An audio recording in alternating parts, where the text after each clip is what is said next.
السلام عليكم وسودو قناه كام تكنولوجي magacaygu waa Subeer waa maalin cusub iyo muuqaal cusub ma ka shaqo qabtaa in lagu isticmaalo Facebook-gaaga ama se ma ka warhaysaa in Facebook-gaaga lagu dhuuqayo nacam haddii jawaabtu tahay haa muuqaalkani waa muuqaalkaagii ka hor intaanaan muuqaalkani u gudagelin hal mid aan ku sii xasuusiye haddaad nagu cusub tahay kanaalka subscribe gare sidoo kale haddii aad hore noola socotayna muuqaalkan like gare siina share gare aad iyo aad badmaasan tahay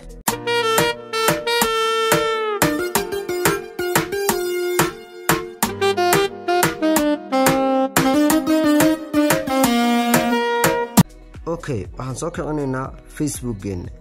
Facebook markaad sidatan u soo kiciso, waxaad ku dhufan doontaa intaanad meel kaliba tegin, sidaa dhibcoode geeska ayaad ku dhufan doontaa.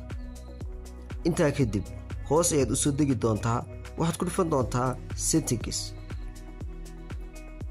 Intaa kadib, xagga sare waxaad ka aragtaa meel ay ku qoran tahay Personal Accounts iyo Password and Security. Waxaad ku dhufan doontaa Password and Security. muhiimadeena ayaa ah sidaan u ogaano ciidina la isticmaalaysa Facebook-geena iyo qof kasta oo Facebook-geena isku daya inuu inala isticmaalo hadda waxaad ku dhufan doontaa Password and Security intaa ka bacdi halkan waxaad ka aragtaa telefoonada isticmaalaya Facebook-gaaga sidoo kale haddii jiraan telefoonno hore halkan wuxuu ku soo dhigi doonaa inta telefoon ee Facebook-gaaga gelisay hadda kan waxa ku qoran active now waa kan hadda aan ku isticmaalayo sidoo kale kan waa isaga inta kadib haddii aad rabto inaad aragto kuwan oo faahfaahsan waxaad ku dhufan doontaa halka ku qoran tahay see more inta kadib halkan ayuu ka soo wada saari doonaa telefoonada ku jira akoonkaaga oo dhan hadda inta telefoon ee halkaas kaaga muuqdo oo dhan waxa ku jira akoonkaygan Facebook kan u sareeya active now ku qoran yahay waa ka isla hadda isticmaalaya haddii aad ka aragtid mobile kala duwan oo aan kaaga hayn telefoonkaaga magaciisa halkan ka akhrin doontaa haddii baad aragto telefoon aan telefoonkaaga ahayn oo halkan kaaga muuqda isla markaasna calaamadaas ay saaran tahay active now xagan ayaad soo socon doontaa waxaad ku dhufan doontaa saddexdan dhibcood ee geeska intaa ka bacdi waxaad ku dhufan doontaa halka ku qoran tahay lock out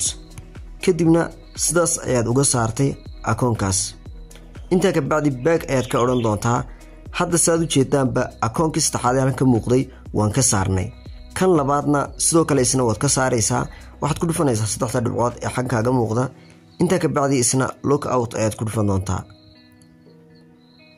inta ka bacdi isna uu ka baxay back ayaad ka oran doontaa halkan ayaad ku dhufan back kadibna aad ka noqon hadda waxaad u jeedaa in telefoonkaaga uu kaliya ku soo haray mar walba halkaas ay iska fiirin doontaa hadiiba ay halkaas telefoonno kale soo yaal oo aan ku agahayn oo magacyo kale ku qoran yihiin isla markaasna active now ku qoran yahay